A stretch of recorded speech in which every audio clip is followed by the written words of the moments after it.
Diretso na natin si Asek Arnel de Mesa ng Department of Agriculture. Asek, magandang umaga, si Joel Suweng. Good morning po. Joel and Weng, magandang umaga po sa lahat. Meron na ba kayong datos? Kung magkano ba ang nasira na pananim natin, pagkain dito po sa mga nagdaang bagyo na ito, Asek? Magmula kay Christine, Leon, Marce, Nika, Ophel, sa more than 10 billion na yung danyo sa sektor ng agrikultura. Pinakamalaki rito yung kay Christine at saka hanggang rito kay Nika. At itong combined effect naman ni Ophel at saka nitong huli ay Nika and Ophel ay nasa 250 million. So more than 10 billion na yung wala pa itong kay Pipito. Hindi pa my goodness. Magkano ang halaga ng sinira sa bigas? Sa palay natin? Sa bigas ay almost 6 billion yung damage sa palayan. Mm-hmm. At ang sunod na malaki ay more than 2 billion sa ating high-value commercial crops. Okay. Anong recovery plan, Asek? Malaking damage ito sigurado. Bababa yung ating productivity ngayong taon na to. Kasi bago pa itong mga sunod-sunod na bagyo, nasa 800,000 metric tons na yung losses natin mula pa doon sa El Nino at yung mga bagyo na malalakas din. So, ang ano talaga natin is makabawi tayo. Dangan nga lang, supposed to be after ng bagyo, makapagtanim uli, makaredy yung ating mga farmers, pero hindi natin masyado magawa. Dahil yung bagyo, consistently nasa norte yung tama, magmula rito sa Bicol hanggang dyan sa ating Cagayan Valley hanggang Region 1, which are our rice producing areas. Ganun din yung mga gulayan natin, the same areas.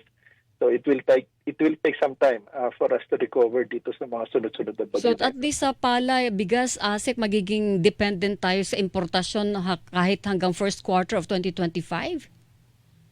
Posible yan dahil bababa talaga yung ating production. Remember last year, naka-record harvest tayo ng 20.06 million metric tons. Yung report pa lang ng PSA noong third quarter, bumaba na yung ating level of production, mostly coming from rice sector, 5% yung ibinaba.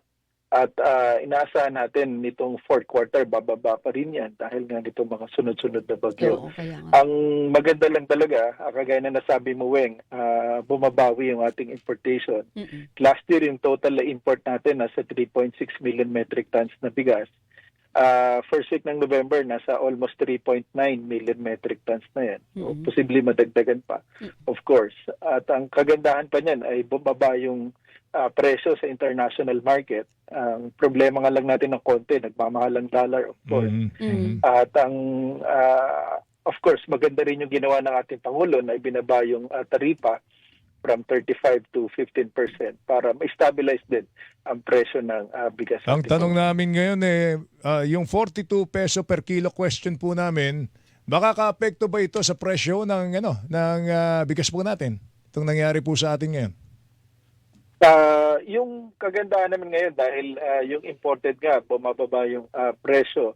At yung ating rice for all, in fact, yesterday, binaba pa uli natin yan. Nagsimula tayo 45, naging 43 at kahapon, ibinaba pa natin ng 42. At yung pakikipag-usap natin sa mga retailers dito sa Metro Manila na yung kanilang profit margin ay nasa 3 to 5 pesos. So malaking bagay itong mga developments na to para, again, ma-stabilize ulit yung presyo Pwede ng ba tayo mag-adjust bigas sa mga family yan. Asek, pwede ba tayo mag-adjust ng planting season? Kasi kung ganito mga panahon, umaani tayo, kaya lang sinisira naman ng bagyo. Pwede ba tayo mag-adjust? Nasimulan na yun at ngayon nga ay gusto natin mas malawak yung maging gawain na ganan. Kasi talagang tama ka dyan na yung bagyo nasa fourth quarter yung malalakas Dapat yung ating cropping calendar i-adjust siya na mas maaga. Ang kailangan lamang dyan yung availability ng tubig at yung cultural practice, of course, ng ating mga magsasaka na maisaayos talaga. At malaking bagay yun na hindi mawasak ng gusto yung ating mga palayan at pananim pagdating ng fourth quarter. Okay. Asek, salamat sa oras. Sir, Mag-ingat ka. thank you. Thank you, ha. Good morning. Maraming salamat din. Good morning, mabuhay kayo. Asek Arnel de Mesa, Department of Agriculture. Oras natin, alas 8. Hilingan, walang pinoprotektahan.